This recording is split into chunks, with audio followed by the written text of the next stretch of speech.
Hello and welcome to episode 47 of Matchett and the Other Guy. Kevin and I are sitting outside my home on the banks of Lake Wylie in Charlotte, North Carolina. Kevin, how are you today? I'm very well. How about you? I'm doing very well. Thank you very much. Yes, we'll give our usual weather report. Things are starting to change. We're starting to have some crisper mornings, which is good. We're very much looking forward to that. So it's pretty nice out on the porch today. It's beautiful. A little overcast. Right. All of a sudden, 3 or 4 days ago, the humidity just dissipated. I never know what we're going to be talking about, Kevin. Our gentle listener never knows what we're going to be talking about. But you hopefully do. So, key us all in. What are we talking about today? Well, once again, we've got a suggestion from some listeners. Jake and Sarah wrote in and said they'd like to hear more about our dads, since we kind of pepper in some stories here and there that involve them. So they said, how about an episode talking about growing up with our dads? Yeah. Yes. Wow. Yeah. Okay. Gosh, I haven't talked about my dad in a conversation for I can't remember how many years. Yes, it'll be fun. All right. Well, start us off then. Tell us a little about your dad. Well, the fact that he was my dad kind of came as a surprise. I was one of those late in life kind of, oh, looky there kind of things. Oh, really? Yes, Yeah. yes. My sister was about 17, and my parents had me when Dad was about 50 and Mom 45. Okay. So I was kind of a late in life change for their paradigm.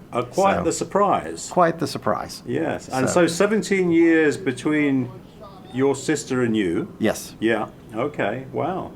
Yeah. And none in between, so it's just the two of us. Yeah. So you really, if you got to think about it, it's like going up 2 only children. Because by the time, one's really kind of leaving the house, heading off to college. Absolutely. Usher in the second era. Yeah. So I like to say I kept my parents young, but there may be other thoughts on that.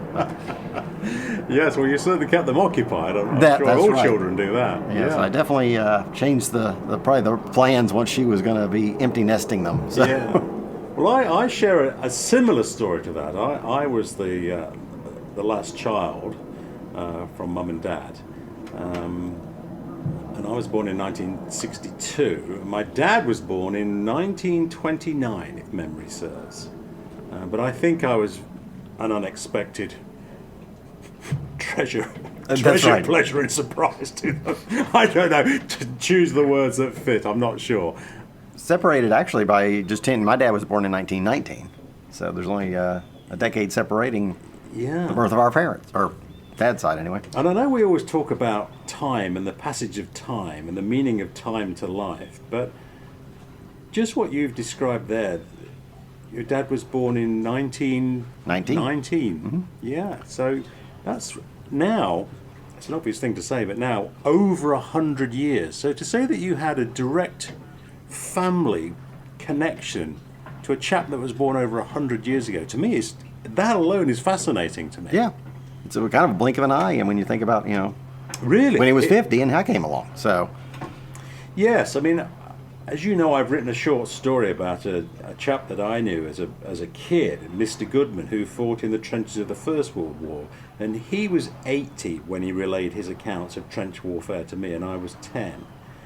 And I always, that one particular conversation always stands out in my memory because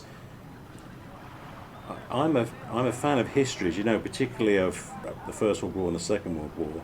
But I've to this day feel so unbelievably privileged that I managed to have a conversation with a man that fought in that war and could relay his experiences to me firsthand. And here we are, well over 100 years after that conflict. I think that's a great thing. yes, definitely. And speaking of that, I mean, we're losing that World War II generation. Yes. Very rapidly at this point in time. Yeah, absolutely. My dad was actually, prime age around that time, because you got to think he was in his early 20s. Yeah. But he had studied to become a mechanical engineer. And his efforts already working in the mechanical engineering field were far more important to the war effort than to bring him into the military. Yeah. So he worked on a lot of systems during that time, stateside, that helped the effort. In fact, I know one for a fact. He created an oil cooler for the P-40 Warhawk Oh, wow. fighter planes. that helped him, at high altitudes or such like. I'd heard him mention it occasionally. Yeah. But actually, fairly recently came across this little 8x10 photograph in black and white of the piece that he had taken, and next to another piece that he worked on. And on the back is his. I can tell it's his writing. I can definitely tell that. Yeah, saying what it was and what it was used for. Fascinating. Yeah. So very cool. So he was very much in that wartime, and of course being in your 20s, it's had lots of stories and tales, I'm sure, of that era, but all his were stateside and kind of seeing it from being here. But also during the that wartime, my parents met and got married on D-Day. Wow. So the actual they had already attacked and done all the Operation Overlord things at dawn. Yeah. And many hours later, they were getting dressed for a wedding. That's remarkable. Yeah. It's fascinating how these stories, I mean, Jake and Sarah suggesting, hey, tell us a little bit about your dad. I never knew anything about your dad. We've never really got into great conversations about him. The little stories you've given me now are thrilling stuff. My dad, again, born in 1929, so realistically too young to have fought in the Second World War, and I have no stories of that at all. But one of my dad's best friends, I would say his definite best friend, was a chap called Mr. Tivy, Ron Tivy. And Ron Tivy used to often recount his memories of the Second World War. And one of his stories that sticks with me was the account of him and his colleagues, soldiers, brothers in arms, being in Italy, which I'm going to guess was 43 to 44, but moving from the south through Sicily up north through Italy, pushing the German forces back over towards Germany, and his accounts of being in Monza at night and just seeing the city absolutely alight and burning with artillery fire and Allied bombing, that Monza was aflame. And of course, with my history of working in Formula One, and any enthusiast of motor racing will know Monza from the Italian Grand Prix. Absolutely. And so I can remember my first trip to Monza, thinking of Ron Tivy's stories, what a different encounter it was for me to be in Monza, and in '95 being so fortunate to have built the car that won that Grand Prix. So that's my wonderful personal memory of being in Monza, was building the car that won the Grand Prix with Johnny Herbert driving the car. And what a contrast between that and my dad's friend Ron Tivy's accounts of seeing the city absolutely aflame and burning during the Second World War. Yeah. So your dad would have probably been 12, 13, yes, those years, and which was quite a different experience, I'm sure, being in England than it was stateside, being kind of right there with things, air raid sirens and huddling. All of that. Although we were right in the country, we're right in the middle of the country, and I think we managed to. I wasn't around, obviously, but I think my family managed to avoid much of the air raid because we were right in the middle of the countryside. But we weren't that far away from Birmingham and Coventry, Coventry was absolutely destroyed with German bombing, because it was an industrial centre, if you like, and Birmingham and Coventry Cathedral is perhaps the most well-known building that was nearly completely destroyed by bombing in the Second World War, and it's since been restored and reshaped because of the bombing. So Coventry Cathedral now is a mix, if I remember right, of kind of new contemporary architecture built with the traditional old Gothic type architecture to rebuild the cathedral. But so where we were, right in the centre, Nottingham, Leicester, Derbyshire, Loughborough. Don't remember an awful lot of stories about that part of the world being bombed. It was a huge mining community, and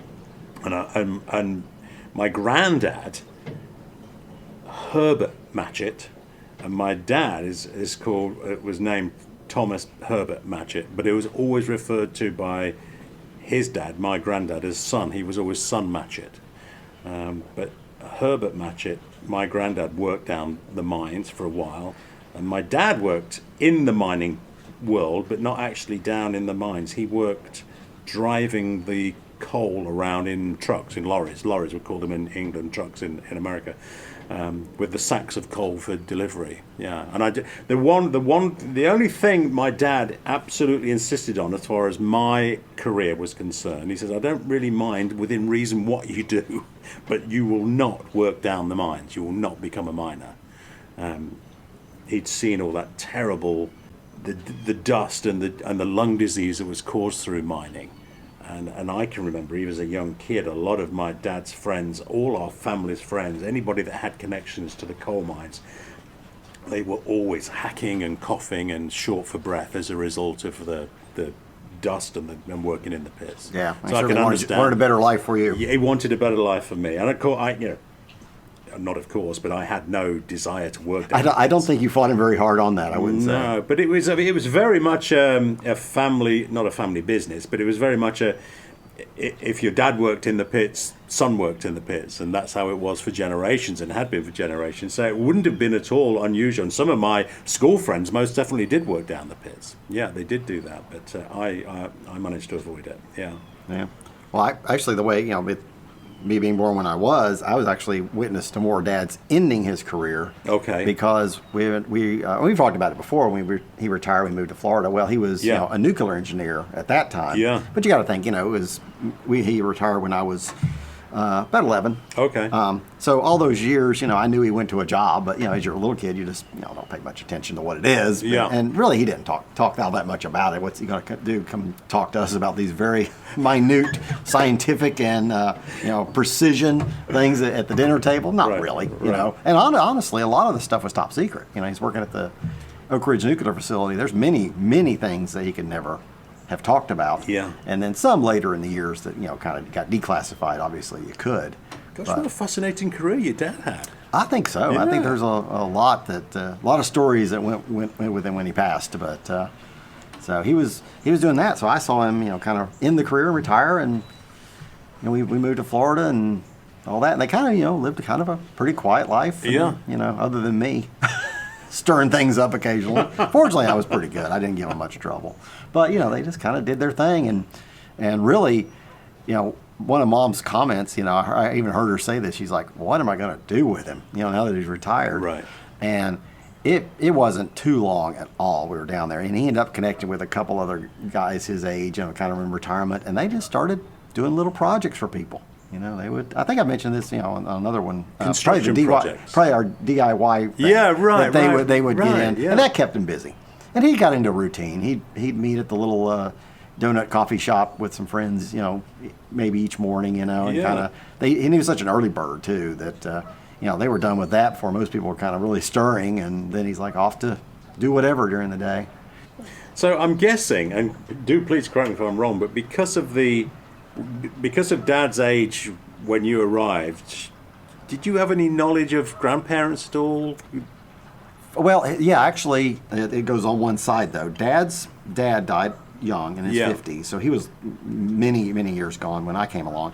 And his mother was still alive. And actually, the house that we were living in, Dad designed, and they'd been there a good number of years, and he designed it with an attached apartment. Okay. So his mother lived in that apartment when I was born. And she only lived until I was about sometime in my first year. After being probably 1 to 2 time, I think she passed away. I'd have to ask my sister. And I have just one memory. And that's pretty far back to have one. But I have one memory of crawling and looking up and seeing her in her doorway. And that's absolutely it. Yeah. And there's obviously some pictures of her even holding me as a baby and stuff like that.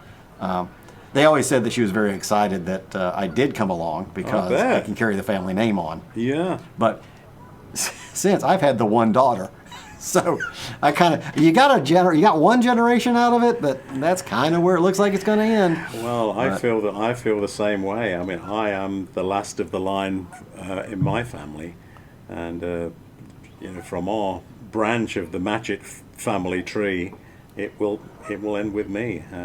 I have no children, and so it will come to an end. It's very odd. It's an odd feeling, isn't it? Yeah. Sometimes on those, I feel it now as I'm approaching 60. I feel that sense of loss more than I ever have done in the past. Also, perhaps because my life is slowing down and changing.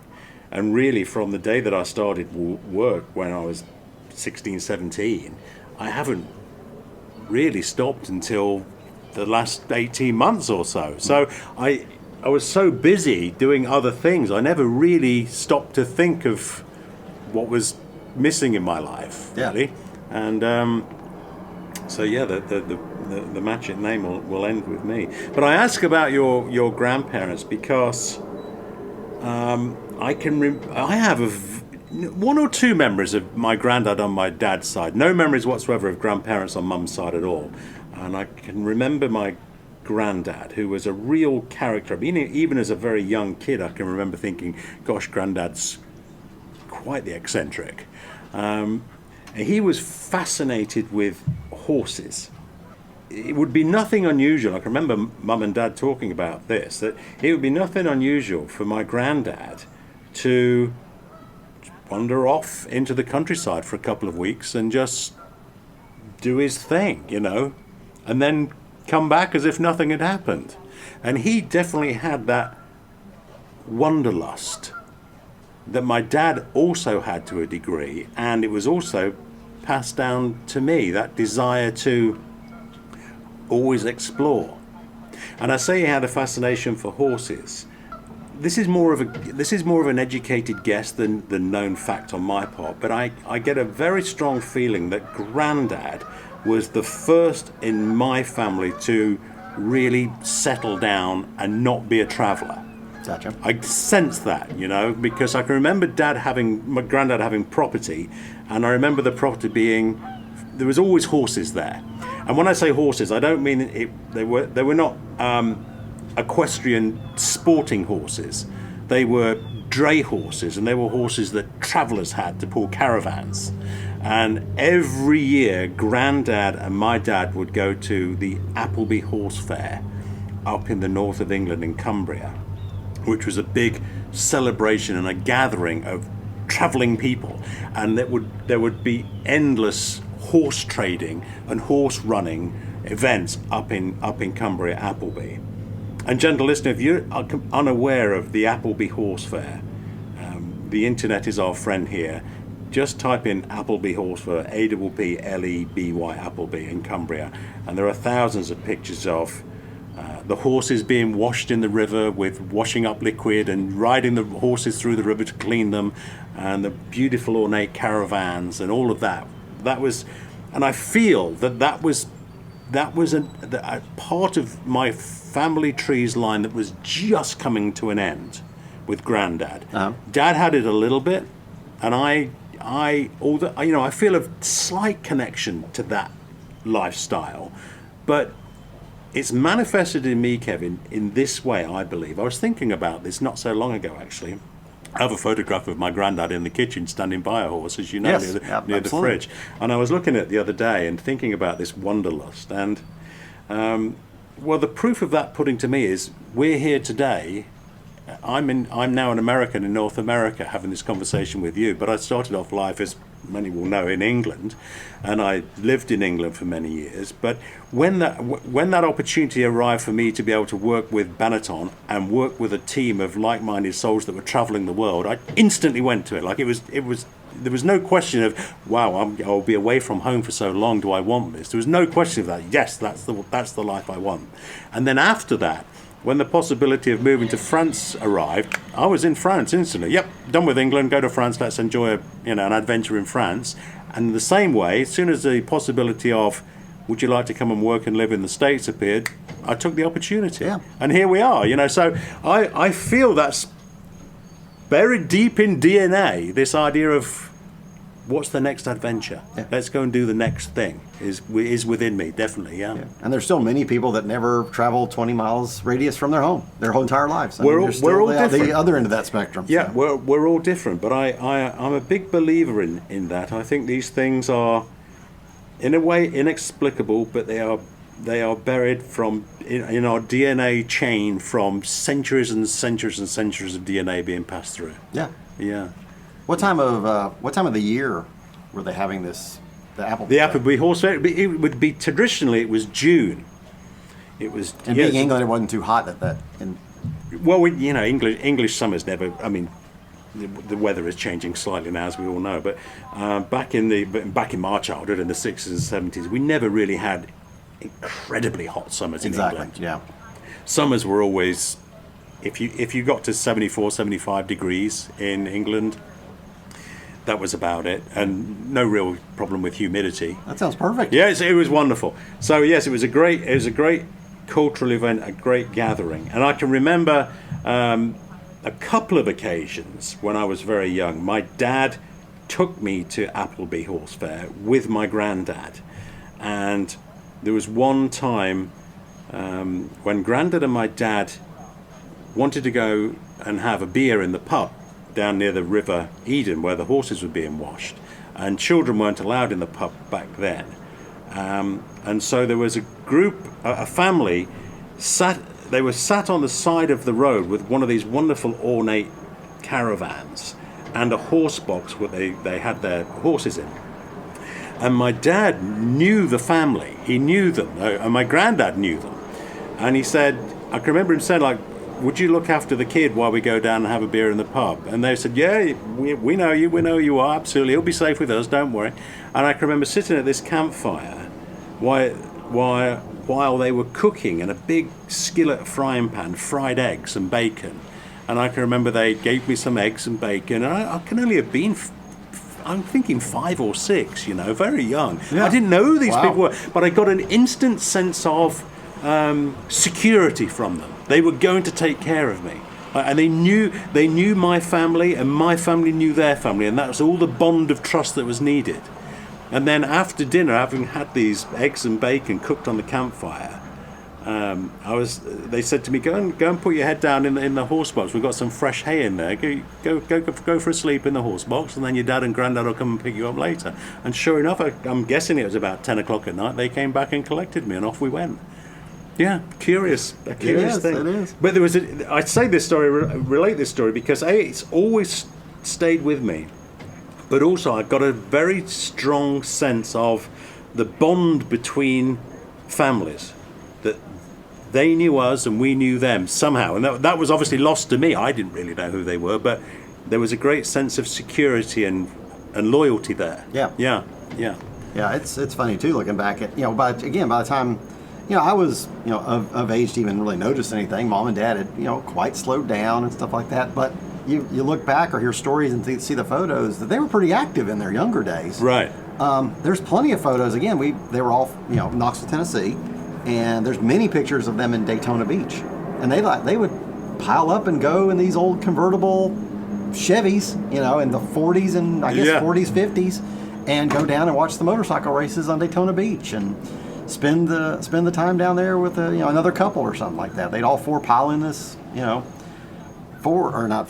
Dad was always Chevys, it seemed like. Yeah. But there's pictures of them at Daytona with these, and Dad was we've talked about this before. He was a big motorcyclist from his younger days, and so he would always in his early 20s have a nice Indian bike or something like that. I'm sure he had some Harleys at some point, and wasn't by any means a biker. Bikers didn't exist. I mean, you were just a motorcyclist back then. Sure, I get that. It was long before those days. Yeah. But of course, he had that great mechanical knowledge, and therefore an interest in the technology as fundamental as he was back then. Yeah, but in the restoration of those bikes must have been fascinating. Yeah, well, of course, they were somewhat a few years old, so Yeah. they need maintenance. They didn't need restoration. Yeah. But I'm sure he did, come across some old things now and again. Maybe his early cars and stuff. He tinkered together and stuff like that because he was always, having different cars and stuff through the years. And again, it just seemed like he was always in General Motors cars, from what I can tell from pictures and stories and stuff. But It's easy to forget or perhaps overlook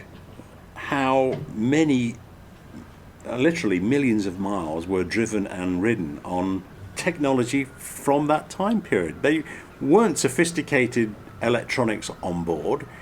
The ignition systems would have been a coil and 6 or 12 volts and contact points and condensers, but if they were maintained, they would run for thousands of miles without any problem. Yeah, we kind of And overlook a fairly that. sorted toolbox can get you pretty much everything you needed Right. on the side of the road. Yeah, I mean, these days, you know, it's an awful thing to say, but, you know, these days, if your onboard computer fails, there's nothing you can do about it. Nope. You know, you've got to take it to the dealer, you've got to hook it up to their computer system, and, you know, you're more than likely going to have to replace the onboard computer for X thousands of dollars. I don't want to say anything bad about the motor trade. That's just how the motor trade is these days.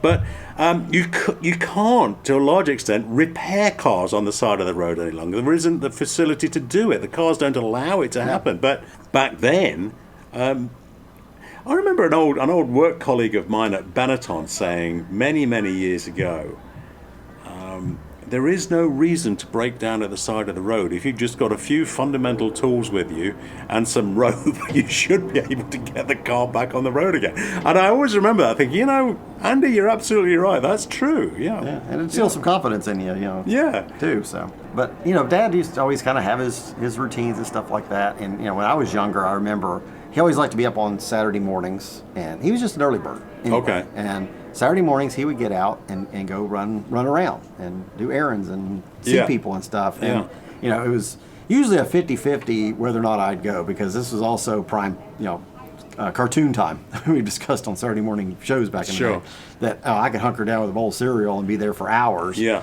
But you know, there's many times I would hop in and go with him, and I should have done more. You know, we always look back and say Of course we should've. do. Yeah. But he would go by the Honda motorcycle shop and, you know, talk to those guys and hang out. And they had those. This is a vivid memory. They just launched those kind of kick and go scooters. Yes. They're little, Yeah. you know, hand scooters. They had that little button lever over the back wheel you'd press that would make the wheels go. Yep. And they'd let me, you know, play with one of those. Always wanted one. Dad was like, I'm not buying one of those. But I liked those, and you know, they'd let me sit on the motorcycles and stuff, and we'd just run whatever errands or be out and about, and sometimes grab breakfast or something like that. The other vivid memory, and this wasn't certainly every week, but you know, lots of times we'd go by Kmart, and he'd let me pick out a Hot Wheel. Wow, that's And cool. that's just, you know, it happened enough times to where it became kind of a tradition. Yeah. You know, again, it wasn't, I'm sure, every weekend, obviously, but you know, always have those memories of him doing that. You know, that was That's fun. great. Yeah. One memory I have of Dad, and again, I like you, and I'm sure like all of us, we all wish that we'd had more interaction with parents before it's too late, but that's the way life plays out.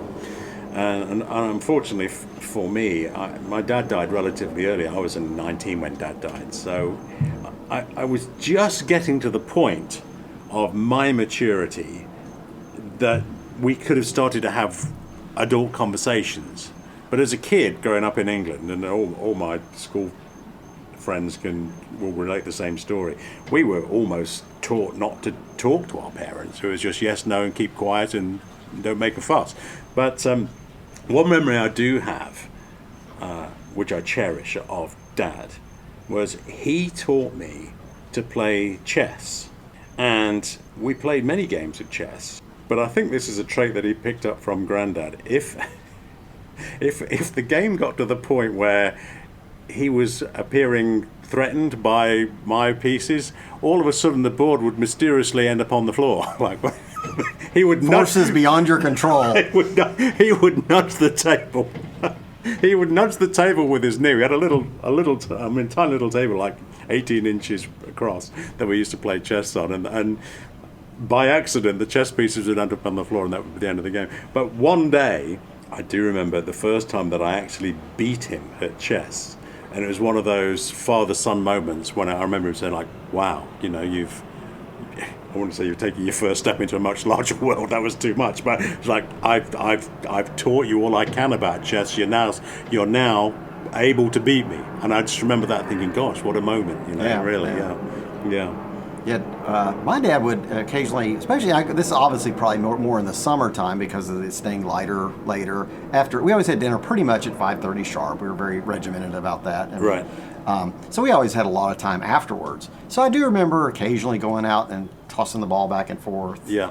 Dad loved, as a young man, he loved baseball. I mean, you got to think there was a lot less things to focus on Sure. back then. It was probably Right. better, you know. Yeah. Now you have 1,000 channels and everybody's into this. Yeah. But all kids pretty much, all boys back then, I mean, it's not being sexist, it's what they did. Sure. Most boys were into baseball. Yeah. And they loved to play it on sand lots and stuff like that, or wherever they could. He wasn't skilled enough to, be on a team or anything. He liked football and stuff, but his definitely size wasn't anywhere near what he could have played football. Right. And he did focus on tennis. I think we mentioned a couple of times here before it. As a young man, he was a tennis champion, or It's incredible, citywide yeah. tennis champion. And I think he very well could have been a pro. But you So can't. your dad you is- have to work. You can't be a pro or a pro athlete back then. Is your job? Your dad is a tennis champion and a nuclear scientist. Yeah, he did some That's, interesting things. that's some impressive stuff, Mr. Fielden, I've got to tell you. Well, and let's since we're on that, we'll go back. I think we may have mentioned this before. He was as a little kid. I'm not sure how. Let's say he was 11, 12. He was the marbles champion, playing the game of marbles. He was a skilled marble champion. Again, how many kids know how to play marbles these days? Very few. I'd have to review the review. I have a basic idea, Yeah. but I would certainly have to go to the internet and read the rules before I started playing. Yeah, maybe there's an app for that these days you can download. It'd be great. There's probably some Facebook subculture of it, marble players Yeah. of the U.S. or something like that. But he always liked that kind of stuff. I wish he'd actually did play tennis with me or something like that. But it wasn't that he wouldn't come out and do stuff. We throw the frisbee sometimes. Yeah. There's a basketball hoop up the street. It was funny. It wasn't in somebody's driveway. They'd mounted it on the street. We lived on a dead end street, so we Okay. didn't have a lot of traffic Okay, anyway. sure, yeah. But whoever had that home Yeah, that's cool. mounted it on the street, so you could just come up there and Yeah. toss the ball. But inevitably, you'd miss it and go behind it and down the hill a little bit, and I'd have to go chasing it. But we did those kind of things, and usually those evenings after dinner, Yeah.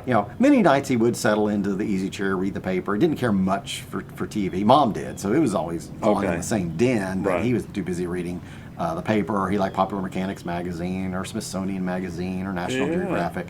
Oh yeah, and there was other evenings where he'd go down in the basement. We had a pretty much finished basement with actually a den area, but then more of an area that was just basic concrete, and he had his workbench in there and stuff like that, and would be tinkering around with some project. Yeah. And I still remember being down there just running around doing whatever. We had a ping pong table, and I'd be, doing something under it, and the dog, the beagle we had, Skippy, would be in the corner somewhere with a ham bone gnawing on it, and just Yeah, that's fun great. little things until it kind of got to be time to settle back upstairs for a while. Yeah. My dad, I'm sure we've mentioned this before, but my dad's passion, beyond his love of horses and being outside, which is, the horse thing is never really translated to me, but the being outside thing is most definitely translated to me, and that's part of my DNA as well. But one of my dad's great passions was carpentry. He liked to make things. He was very practical. He was a practical chap. But he had a desire to work with wood, and he made chessboards, and he made bookcases, and he made little tables, that sort of thing. And that's something, again, we've talked about it, that I'd still enjoy now, is working with wood, and I'm sure that came from Dad. Yeah. But my career as a mechanic and in engineering is something that most definitely did not come from Dad. And the idea of motorsport to Dad was a non-starter. He had absolutely no patience whatsoever for anything to do with motorsport. He just considered it a silly waste of money, that you would buy a car and drive around in circles with a very high possibility of crashing it. Like, why would anybody do that? Where's the logic in that? Where's the logic in that? Well, as all sons must rebel from their parents, of course, I had to end up working in motor racing. It was almost inevitable. But I like to think he would be proud of what I've managed to achieve in I life. think he would be very proud. But we never know, do we, as we look back in life. But yes, it's interesting. I guess we need to think about wrapping up this little conversation. But it is interesting to follow the lineage of our families, and your situation and mine, thinking that we've kind of come to the end of the line. All the centuries of family that have gone before. Yeah. And I think it gives you a good sense of you and kind of your place and, kind of your obligation anyway. When you really study your ancestors and Yeah. stuff like that, you kind of feel a responsibility to them to do important things in this Well, world. I feel without any doubt that all of your ancestors, all of your family would be very proud of what you've done, what you've achieved in life, because you are a thoroughly decent chap, and there's a lot to be said for that. Well, I appreciate that. There's a lot to be said for that. So if all that has happened before has led to your position in the world and the lessons that you give to your daughter and the way that you interact with people, it has most definitely all been worth it. The secret of life is that it comes to an end, and you've got to make the best use of the time that's given to you. Yeah. Yeah. All right, gentle listener. Well, it was fun. Well, very good. Yeah. Yes. Good suggestion from our listeners. Yeah. So, Join us again for another episode of Matchett and the Other Guy. Bye for now. bye for now as well. Very good.